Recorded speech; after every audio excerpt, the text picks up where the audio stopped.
Hello, everybody, and good morning. It is Friday, June 17th, 2022, and this is Real Estate Talk TGIF episode 210. 210 episodes. That's 207 weeks in a row. We are one episode away from a full 4 years in a row. And I have the friend of mine, the big friend of mine, the old I can't say old because it's not that old, 8-9 years, Lauren Taylor. Lauren Taylor has made her name in working with military relocation through PCS Pay It Forward, through TikTok, through Savvy House Hunting, virtual house hunting, the original person to set up that. We're going to talk about that. Lauren, welcome. How are you today? I am wonderful. Thanks for having me. I am really looking forward to this. This is going to be a lot of fun, and we're going to go to a quick video and be right back. Real estate agent, are you looking to acquire clients consistently so you can grow your business and your income to live a great lifestyle? This is Dave Finale and the RE Skill Builder podcast. And here we are with the great Ms. Lauren Taylor. Lauren, you and I have known each other a few years. We met each other through a mutual friend by the name of Grant Wise, who is I still work with today, and I just love working with him. And you and I met sitting next to each other at an event. Yes. Oh my gosh, you were totally right. I totally forgot. Absolutely. And I actually ran across a couple of those pictures of you, me, and your assistant at the time. It was a great event. But here we're here to talk about not that event and not our mutual friend Grant, but we're here to talk about Lauren Taylor and what Lauren Taylor has done in her business life to help other real estate agents, because that's what Real Estate Talk TGIF is all about. But before we get started, I need to ask you one question. It's Real Estate Talk TGIF. It's episode 210. What does TGIF stand for, Lauren? Thank God it's Friday. You are so close. You are so close. You are 75% correct. Okay. And I will tell you, you just broke a string because I think the last three guests got it correctly. And the answer is, thank God, it's finale. Dang it. See that? Oh, I'm sorry. That's okay. No, it's okay. But anyway, Lauren, here we are. It's 2022, June 17th. Talk to me. How did you get from, you started in the financial industry, and here you are, working TikTok, working the virtual business, working your business, and you actually moved across country too recently, and everything's still working like clockwork for you. Tell us about your journey.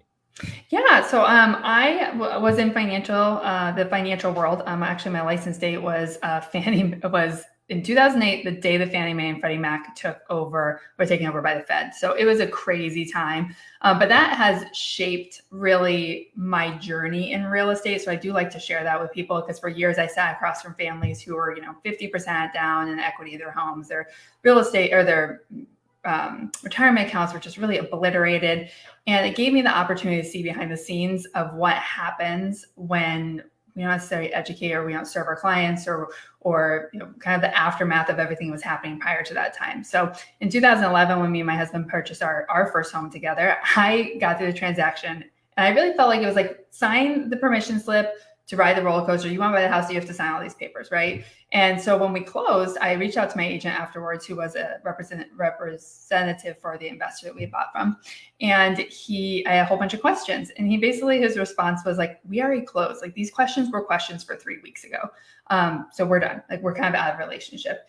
And I realized I'd signed a whole bunch of paperwork I didn't understand. I had a lot of questions. And I was like, wow, like, this is still happening. Right? The people that I was sitting across from in 2008, now it's 2011, 2012, and it's still happening. And so when it got time for me to get back into a professional environment after taking a couple of years off to have kids, I decided to transition to real estate. My husband at the time was Navy. We were really struggling to make it on like a one payment salary in Southern California. We were shopping at Dollar Tree a lot more than I'd like to admit.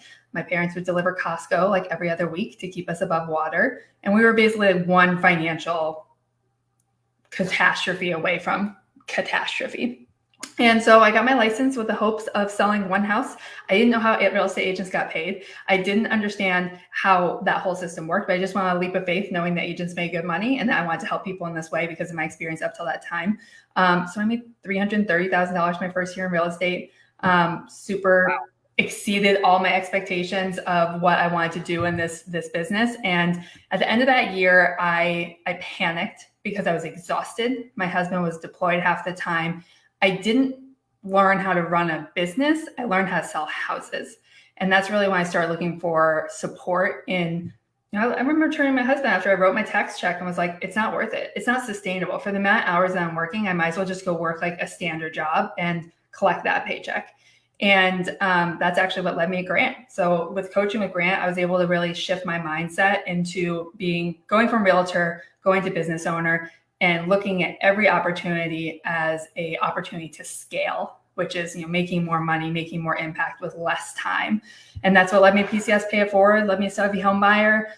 We expanded those programs nationwide in 2018. Now we're in 100 markets. We do about 5,000 transactions a year between those programs and all those different markets with all of our agents. And so then in 2017, I released a software for virtual house hunting, because we had legitimately been helping families buy houses sight unseen using 360 walkthroughs for over a year. Right. We were probably ahead of our time as an Inman nominated agent for most innovative agent. And then when 2020 hit, right, this became like a very real thing that agents who had pushed it off, people will never buy houses sight unseen. People always want to be on those showings. And all of a sudden they became very forefront in terms of how this practice actually works and is very, very applicable to the service aspect of being on the buyer side. So and then in December of last year, actually December 2nd, I was seeing a whole bunch of people have a lot of success on TikTok. I largely built my business off of Facebook, but the platform is definitely changing. For those of you who remember back in October, Facebook had a glitch and the whole world stopped for a hot minute. And so it was it is time to diversify our audience and diversify our attention, which is what made me start looking at TikTok. And I didn't want to go Instagram. It felt very inauthentic. It's just not really in alignment with my personality. I'm very imperfect action, imperfect action all the way. I want to go YouTube. It just felt very produced to me. So I was like, I'm just going to give this a try. 15 seconds, 30 seconds, just tell me what you think. I want to do this. And I thought it was hilarious. People on TikTok are so freaking funny. So I put out an announcement. I was like, I'm going to do 30 TikToks in 30 days. I'm going to see what happens. And then I'm going to reassess. And you and I were just talking about how much we love data. So I will not implement something into my business without a way of measuring results at this point. I'm not at a point in my business where I want to add anything to my plate. I'm only looking for things that will get me better results for what I'm already doing. So I put my virtual assistant on the task of tracking my growth, which she didn't need to for long for me to see what the opportunity was there. But within 30 days, I had grown to 5,000 followers, which was incredible. And this week, I just passed 64,000 followers in 6 months. Holy crap. That's amazing. That's amazing. It's insane.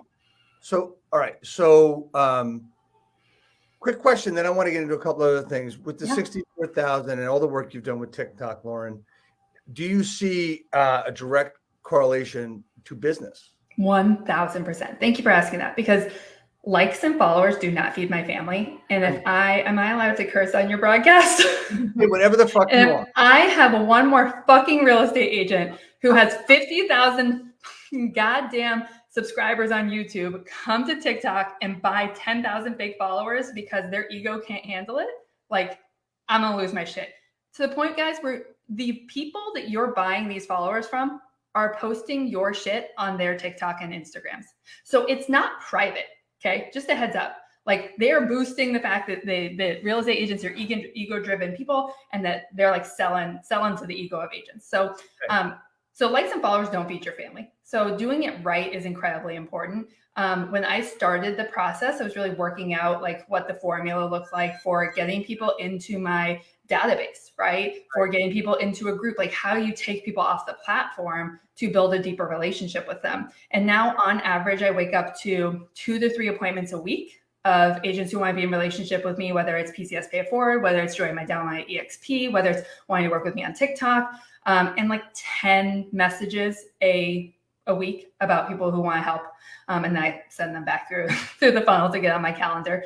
My email list has grown by over 6,000 agents. And now I'm working through the process of setting up all those automations to be able to get into deeper relationship with them in the various ways that I can support them. So there is absolutely a direct correlation between top of funnel content creation and back of office sales. 100%.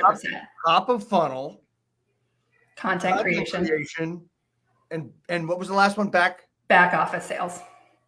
Back office sales. So, okay. So first of all, I never want to be remiss in missing a comment. You probably know Glenn as I do.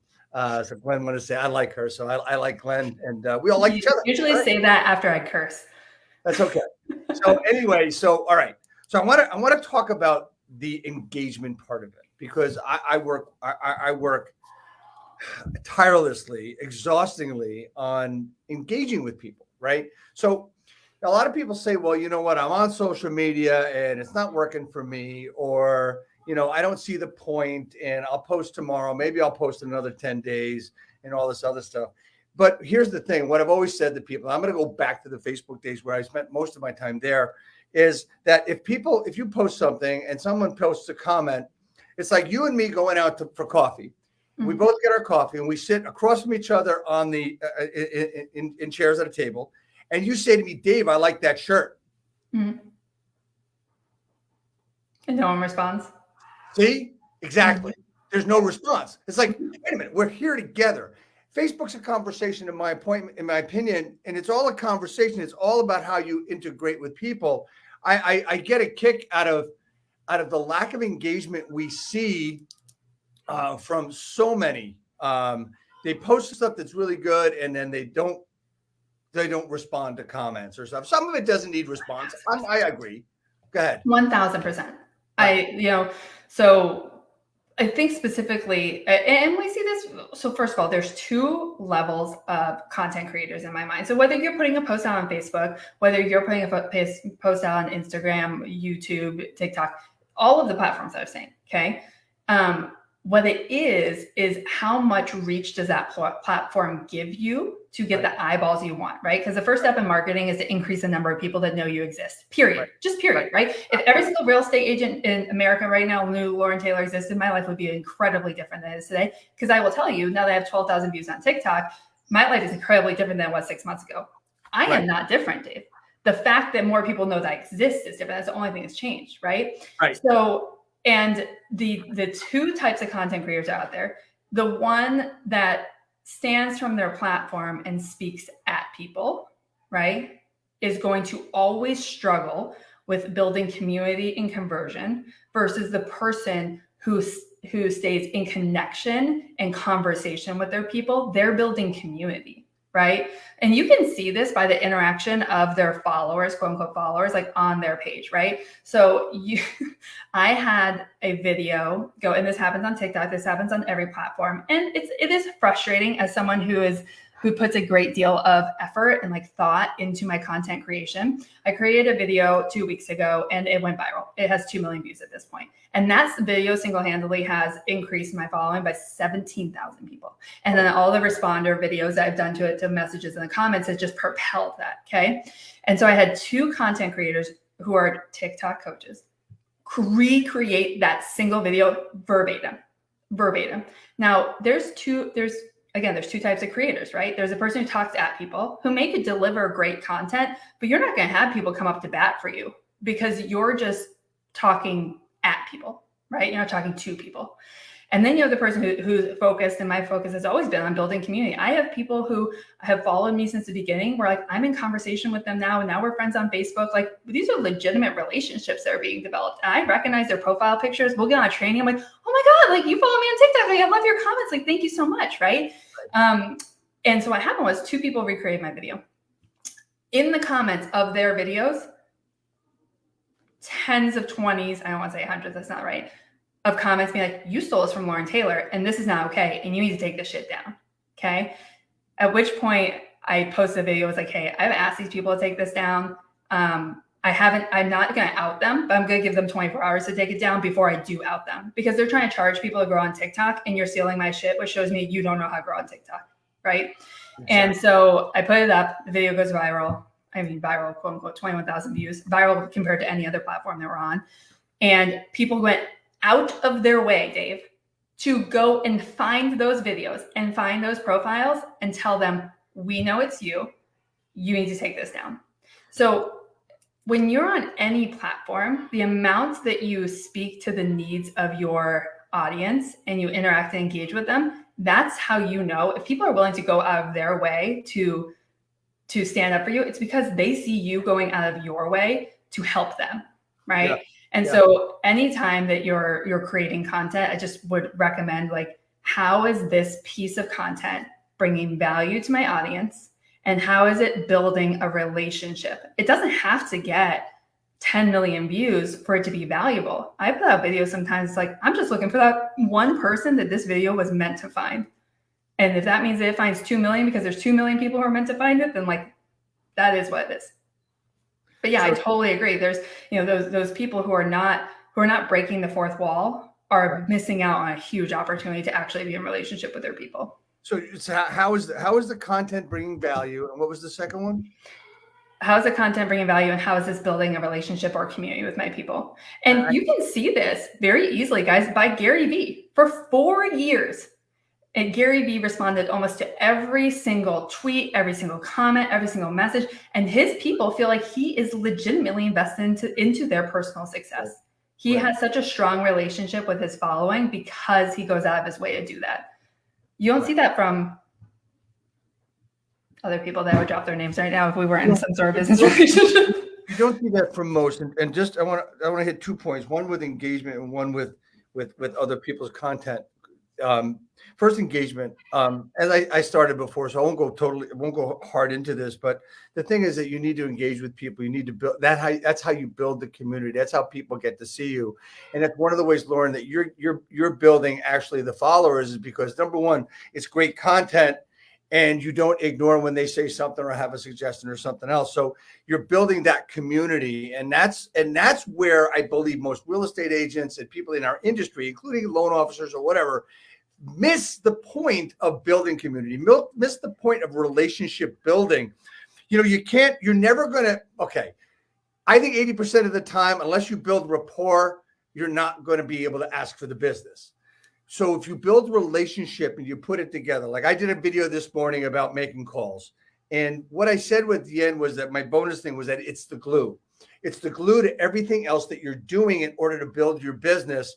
By once you make the call, they're going to see, oh yeah, okay, I saw that person. Because if they're at all in the process of buying or selling or whatever it is, they're going to recognize you, or they're going to find you.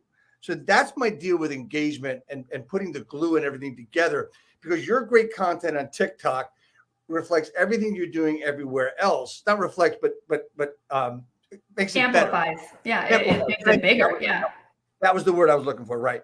And here's the other thing, just on a different note, is someone stole your stuff and copied it word for word. Now, you and I know that one of the things that agents have trouble with is coming up with content, right? Mm-hmm. I don't know why. If they're in the business, they've got content every day with every question they get from a buyer or a seller, every issue they deal with, that's content. But there's also this thing of our business with systems and processes and content that we like the expression R&D, which is not research and development, it's rip off and duplicate, mm-hmm. right? So one of the things that I do, if I get stuck, and look, we all get stuck from time to time, I'm going to go to people that I really like. And I did it the other day. I didn't rip off word for word. Using it to inspire you. I took the concept. Yeah, absolutely. And I think it was a 60-second video. I listened to it for 10 seconds, cut it off, did a reel, right? Mm-hmm. Because I went my way with it, right? Right. It was just something, I got to get a reel done. I know I got to do one today. That's 100% what we should be doing. Absolutely. Use it to inspire you. The problem is that So there's two types. No, not like another two types. But the problem is that you're either coming from a place of abundance or a place of scarcity. That there is only so many people out there who like need this information, need your help. Okay, and I'll tell you about. I run a program for our downline. We use it for agent attraction. It's called So You Want to Be in Real Estate, and we have top mentors in every state, and they bring in new agents and they like help them grow their business, and they really teach them like the lessons that they've learned and all these things. And that's a big part of what my growth on TikTok has been too, is connecting with these aspiring and new agents. And at one point, one of my agents came to me and was like, Lauren, like one of the other mentors is just like ripping off my shit. Like I'm telling my personal story in my community, right? And what they're doing is they're copying and pasting that person's personal story because they see that person's getting the results and they're pasting it in their own group. So I made an announcement. I was like, look, guys, the reason why this person who you're stealing from is so successful at this is because she's taking the time to look at the conversations that she's having with these agents in Messenger and on her phone calls and on her Zooms. And she is crafting her message to meet those conversations, right? Right. The reason why you're not having the results is because you're superficially throwing shit out there, wanting people to respond, but it's not a reflection of the conversations you're having. It's not a reflection of the problems that people in your program are seeing. It is, and so you're only scratching the surface. You may be getting some results, but you aren't getting nearly the results that you should. Okay. So this agent that was copy pasting, right? And so everyone was like, oh, okay, got it.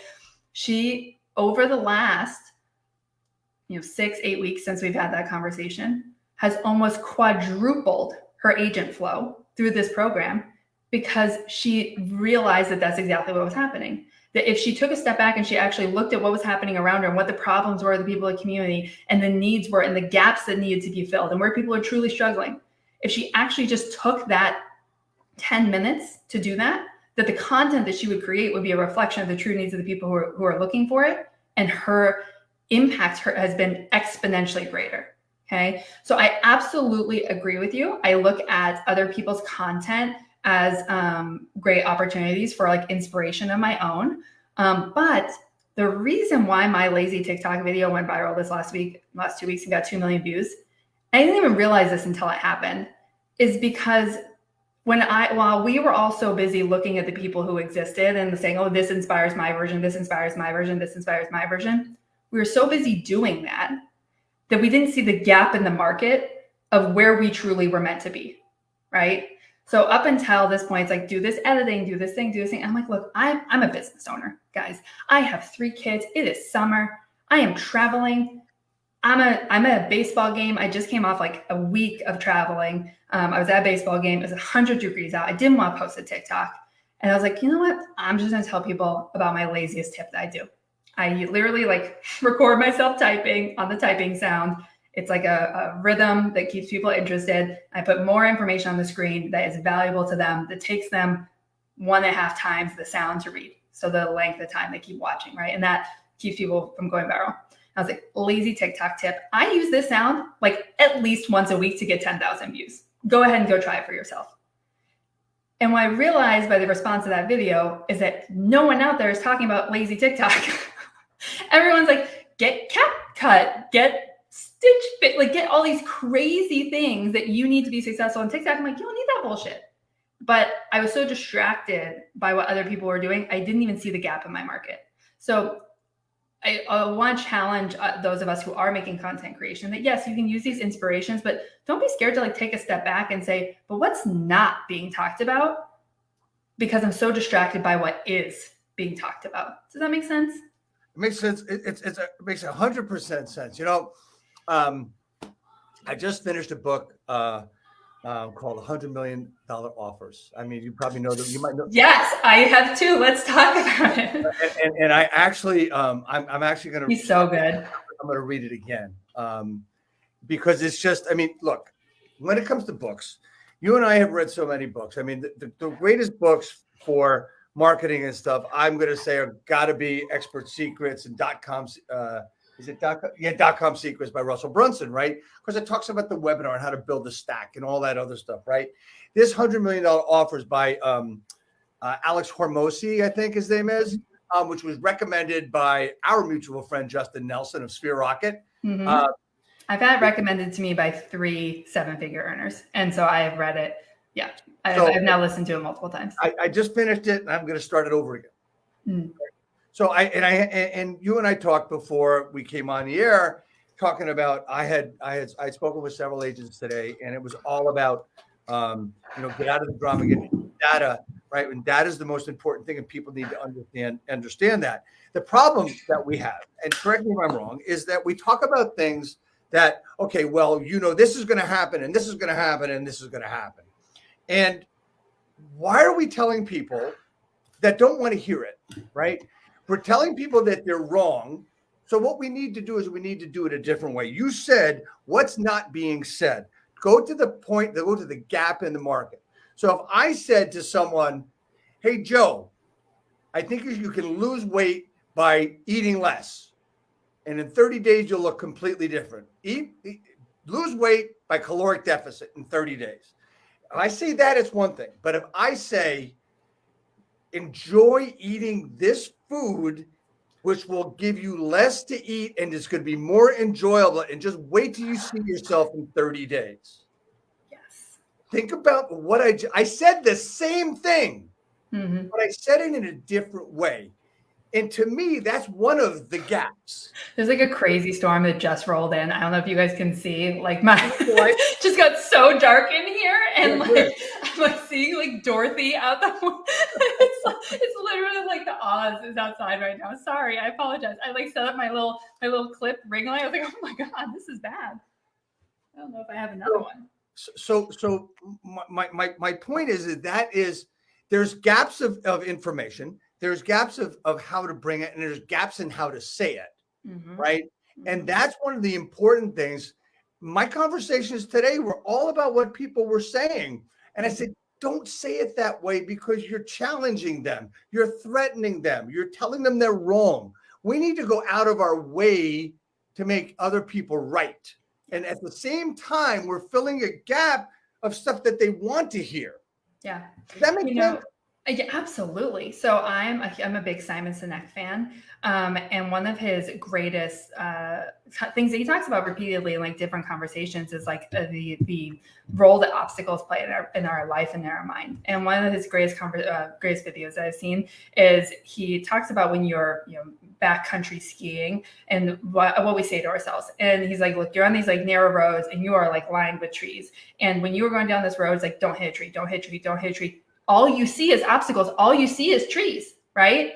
And I was like, yeah, that's so true. Or if you just tell yourself, stay on the path, stay on the path, stay on the path, you're going to stay on the path. And he even talked about how pilots are notorious for this in telling themselves it's like a certain obstacle that they have to meet. But you don't say, don't hit this obstacle. It's statistically proven that happens 50% more of the time when they have that mindset, versus when they say, stay on the, wheels up, keep the wheels up, keep the wheels up, right?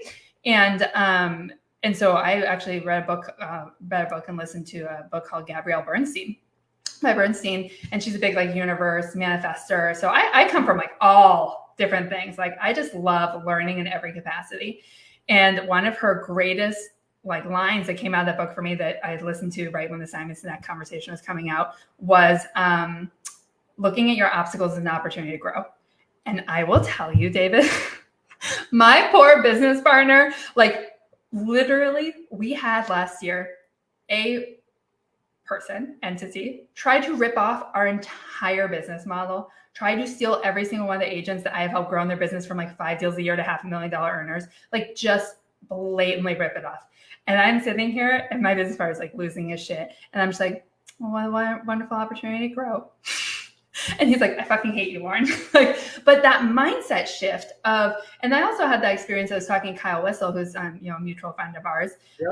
And he was talking about how he recruited like 60 agents to his teams in 60 days. It was just insane. And I was like, well, Kyle, like, aren't you terrified that you're going to like break your systems? He's like, no, Lauren, break them as fucking fast as you can so I can rebuild them better.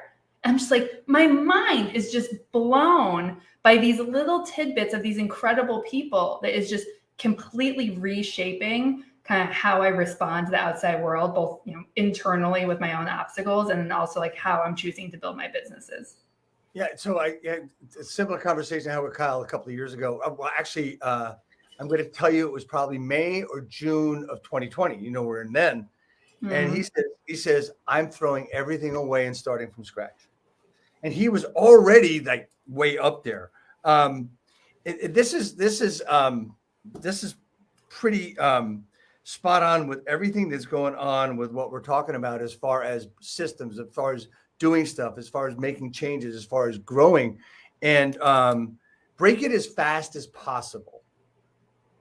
Yeah. I mean, there's just nothing like that, and what's not being done. So you've taken your process of TikTok and you've made Mhm. it grow your business, and Mhm.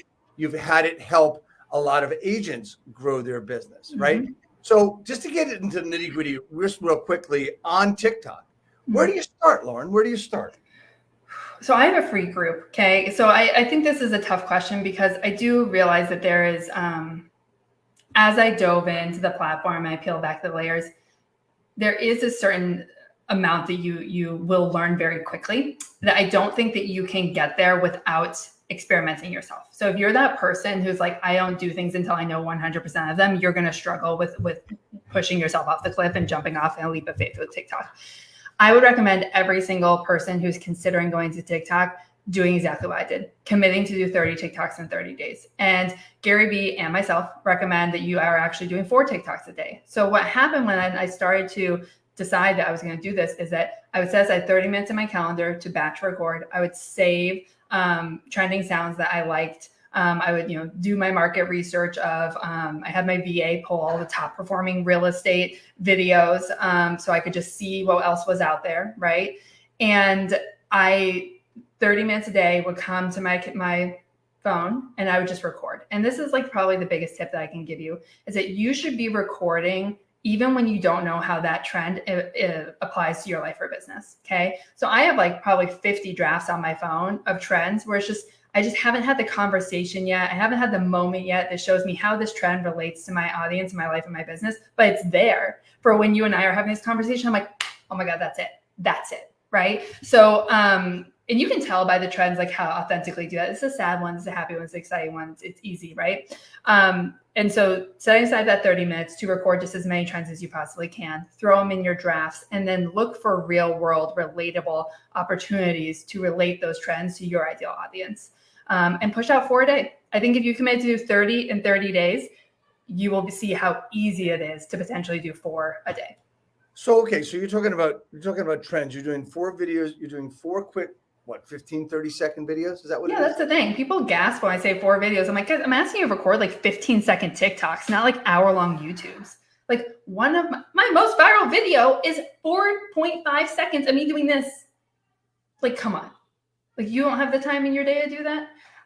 So yes, so 15, I recommend 2 trending videos and 2 speaking videos a day because you may be able to get views and likes and follows from people who see your trending videos. But what you're not going to do is be able to build a relationship based on trust with your audience unless you're willing to speak to them. Okay. So that keeps it kind of balanced based on growth videos and those more videos that are designed to build trust with the audience and that will get them off the platform and get them into conversation with you about like real things. Okay, so we're talking about videos, but people have to be on the video to do it. Is that still an issue today?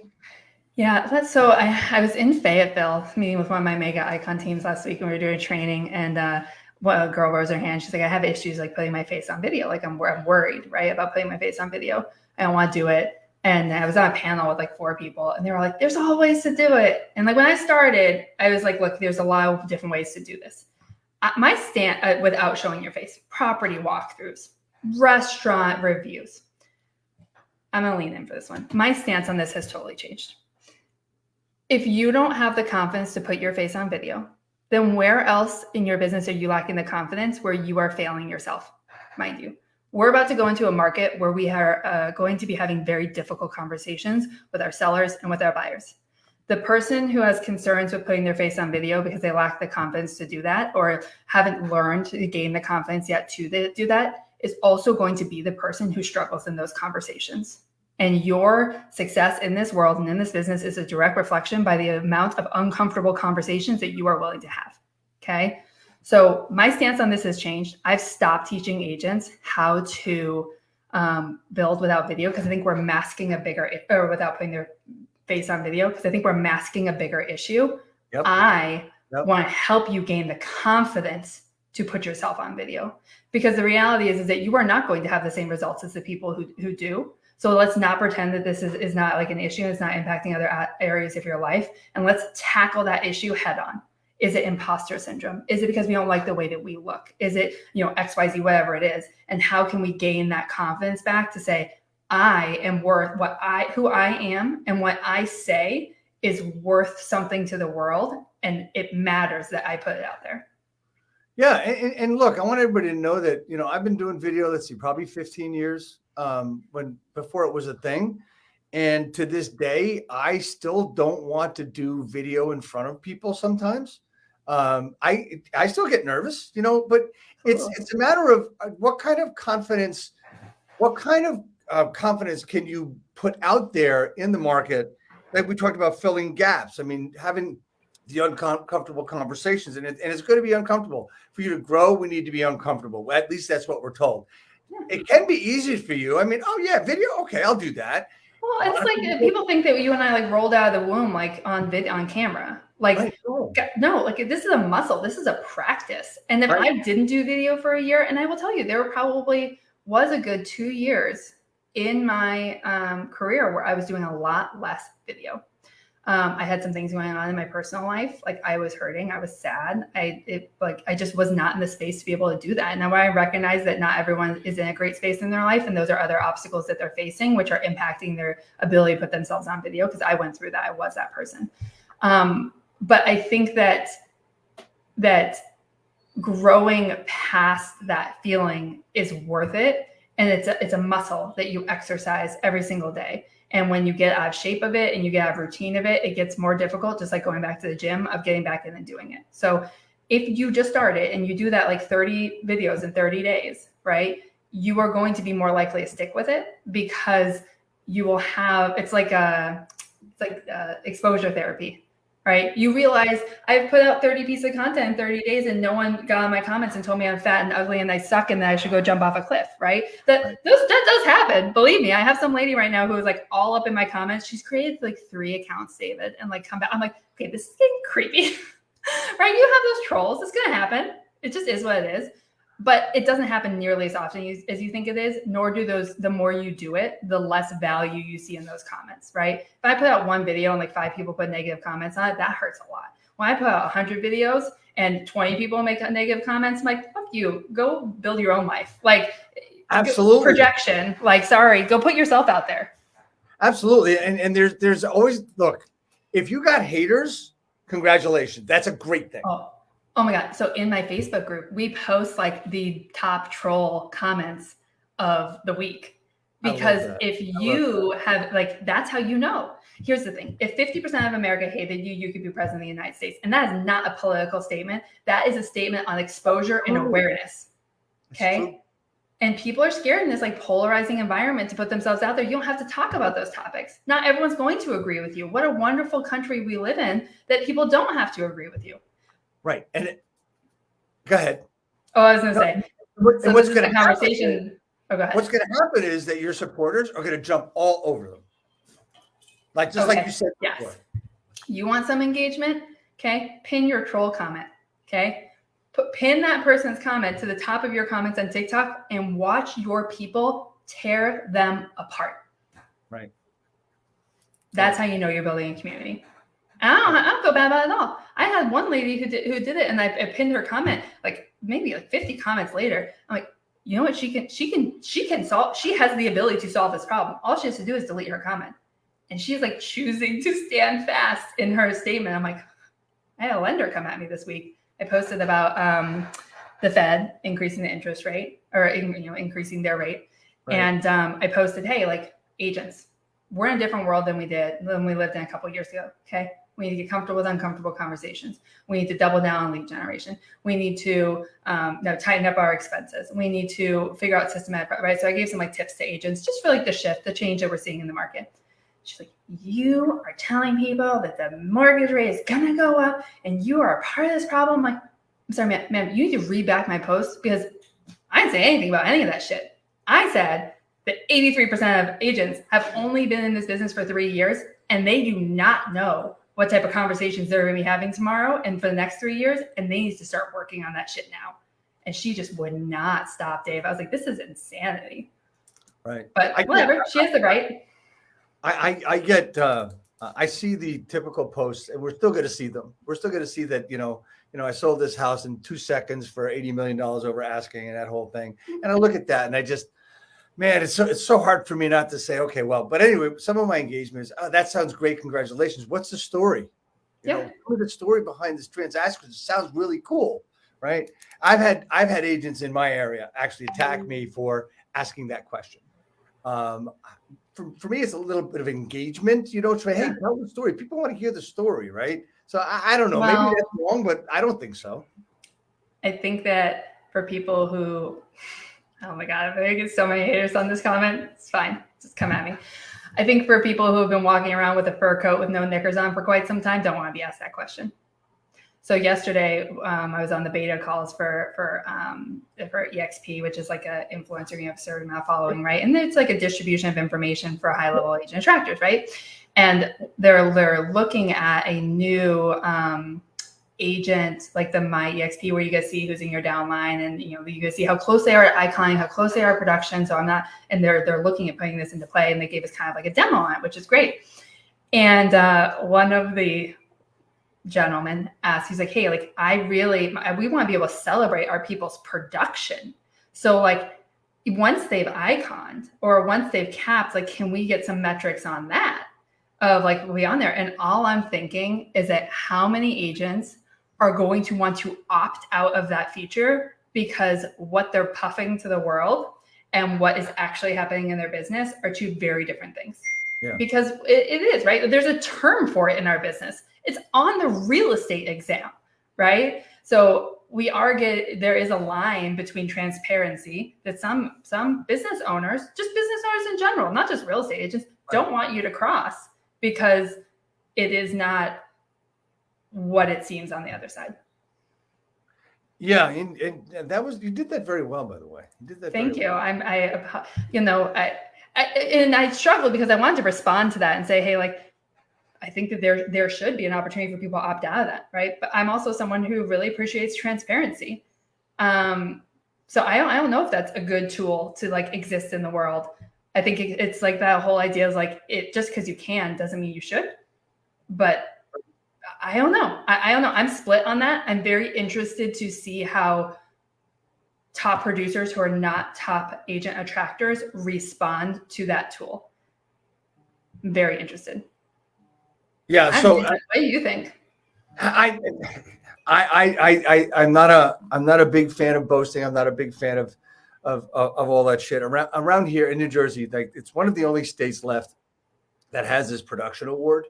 And it's called Circle of Excellence. It used to be called the $1 Million Club, right? Mm-hmm. So it's now Circle of Excellence. And look, people do very, very well, and they should tell people how great they're doing, but that can only be like this much of what they talk about, right? But for a lot of people, it's the only time they post, right? Mm-hmm. I did bronze level, which means you may have done 15 transactions. Okay. Depending on where you are, that could be a lot of money, could be not much money. Yeah. Right? Yeah. I was going to say, like, I tell people, of course I made $330,000 my first year. I was in fucking San Diego. Sold 33 homes.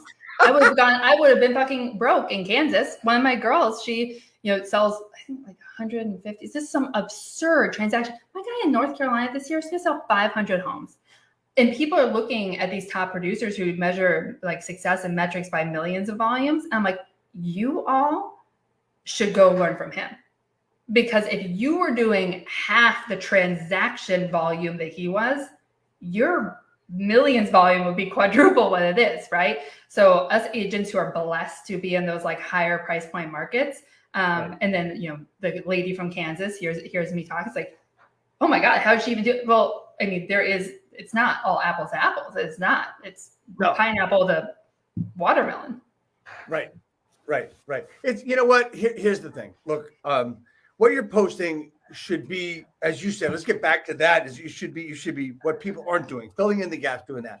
I want to ask you real quick, because we're coming up on time. I want to talk to you really quick about about one of the things that you have done in your journey that I think is so effective, and I just can't understand why people aren't doing it, is the virtual house hunting. I mean, I've used it myself. I've actually taught it, right? And it just makes so much sense. Talk to me a little bit about that and how you think it can affect someone's business. So, my stance on virtual house hunting is like bringing value back to the buyer side of the transaction. A lot of people, just like we got all this flack for like listing agents in those last markets, like they're not doing anything to sell homes. Like we got a lot of flack, in earlier markets and where it was that, buyers agents are doing enough to like earn their commission. And honestly, as looking at through the eyes of the consumer and the massive media campaign that has been put on by Zillow, fucking come at me, that agents are undervalued, but that I can't even. By the way, I want to personally thank Glenda Baker for speaking out against Zillow, because you have given me the confidence to do the same, because I was also that person on Facebook who would say something negative, and their people would actually come at me in my comments and say, either take this down or we are going to like take action against you. So, but you cannot pretend that there is not a negative media campaign against agents. It is actually like happening, because where there's a lot of money, there's a lot of opportunity, and agents gain a lot of money in the transaction right now. So, right, it's like, how can we cut out the agent? How can we cut out the agent? So I think as agents, we need to become better at adapting to the needs of the consumer and recognizing where there's a gap in service, right? Yeah. There is zero reason why your client should be going and seeing 20 homes that don't fit their needs. You should be going to see 20 homes that don't fit their needs and sending them the videos so they can go see the 2 homes. And the problem is that most agents respond like, well, Lauren, that like cuts down my quality time with my client. No, that cuts down your time with your client. Thank you. Not your value and not the quality that you're bringing to them. You're actually bringing them a higher level value proposition. And the best way that I can describe this, because that's usually like the mindset that keeps people from even trying it. The best way I can describe this is I remember doing it once because my son had like a birthday party, and I was like, I can't make that showing time, but it was like Thursday, and I was like, I can go this afternoon. So without even being asked, I went this afternoon, I got the virtual showing, I sent it to my clients, right? And they're like, oh man, those rooms are just like, thank you so much. Those rooms are just too small. And like, we wanted to go to the beach this weekend. So I'm so glad that we don't have to go see this house in person. And I was like, oh my God, mind blown, David. Our people don't want to waste their time seeing shitty houses either. Yep. So simple. I mean, it's just crazy how that little thing can like change everything for you. And I was like, our consumers don't want to waste their time seeing houses that don't work for them. Right. You just proved how it works, right? You just proved what kind of benefit it was. I'm going to give you the example of the typical agent. I will never forget this. It had to be about right after you came out with your program, maybe 8 years ago, 7 years ago, whatever it was. I still own my brokerage. 17. It was not that long ago. Right. So I still own my brokerage, and I watched either a webinar or a presentation you did with one of my agents. Right. And we were having a conversation. I explained to him how I thought it could work and what he should do. And he says, wow, that is really amazing. That's something I really got to get into. Great. He goes back to his desk, an hour, he's making calls, whatever, hour and a half. I believe it was like a Thursday. And so it was like 5:30, 6 o'clock. I went on and said, hey man, what's going on? What do you got planned this weekend? Oh, I got one client. I got like 8, 9, 10 houses to show them. I said, hey, remember what we just watched? He said, what did you think of that? He says, that's amazing. I said, why don't you go do that? And this way you might only have to show 2 or 3. The response was, and this is going to be a typical response from most agents, oh, I can't do that. I can't do that.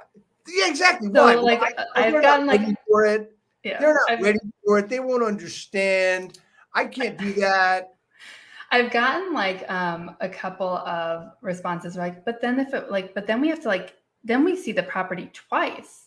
Like then we have to take the client back out to the property. And I'm like, well, yeah, it's not fucking magic. No. Yeah, you do. You have to put in some work. But I want to this is not like it is a new concept in adaptation of, and in 2020, right, we saw a large adoption of it. But It really does bring back that unique value proposition. But it's not new, because literally in the 1980s, 1990s, and she can correct me if she ever sees this video, that's how Barbara Corcoran got started.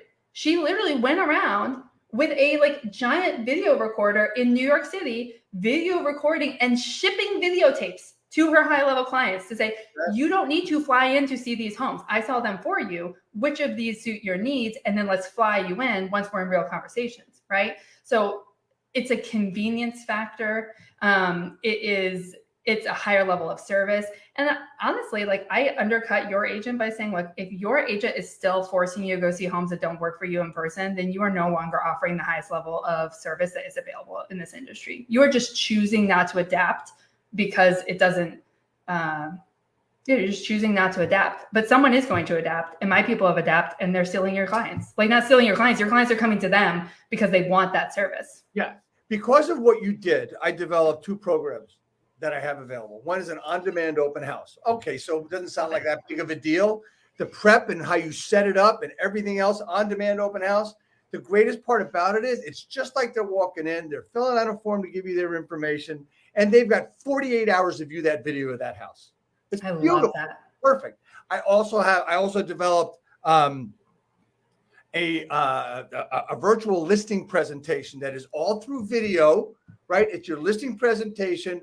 And as they go through the listing presentation, before they get to the actual presentation, they've got to fill out a form about their home and what questions they have. And then they ask more questions afterwards, and it gets directly to you. And they can do it at 3:00 in the morning. Yes. When you're doing your listing presentation, the only thing that's not happening is you're not there. And the last thing is they set the appointment up for that one-on-one Zoom or in-person pricing conversation. 1000%. You and I speak so much of the same language. And I absolutely, first of all, most agents spend their time guarding their secret sauce. I am the exact opposite. I'm going to start with the greatest amount of value that I can possibly bring with someone, because that's the difference between the phone calls that I'm getting. Literally, I got a phone call like 4 days ago of a woman being like, I'm like, are you okay? Like, hi. And she's like, I found you on TikTok, and you're amazing, and I want to come to EXP with you. And she's like, and your phone number was just on your landing page. I didn't think you would actually answer. I'm like, I'm telling all of my friends, this is exactly why I'm doing what I'm doing, right? So the same with buyers and sellers is that the quality of the conversations that you're having is a direct reflection of the value that you are presetting that conversation with.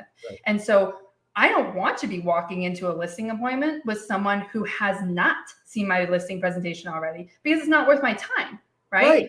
I want them to know exactly what I'm going to do, have all of their questions ready. And quite frankly, if I'm not their cup of tea, I want them to be able to cancel before I even get there, because I'd rather be at my kid's soccer game. So I think it's a mindset shift, and it's going to be the difference of agents who really take market share in this next market that we're going to see, right? And I think that you and I also probably agree on one thing, is that most agents struggle with this because they don't actually know what they do that brings value and benefit to their clients. And that's something that, like, coaches like you and I really spend a lot of time with our agents on, is like, what tactical skills and strategy are you actually doing that better serves the client than the agent next to you? And that's a big conversation, obviously, we have with EXP too, is like, we got to be collecting all of these things.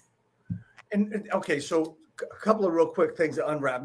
I'll go down the EXP road for a second. Is a lot of things that when we came on, one of the things I said to you is, over the past couple of years, my mind has been like growing like crazy because of the collaborative effect of the company that we work with. Yeah. Right. And this is not a commercial for that at all. What it is basically that we're just so happy to be able to help more people. And that's what it comes down to, is that we're able to do that. Right.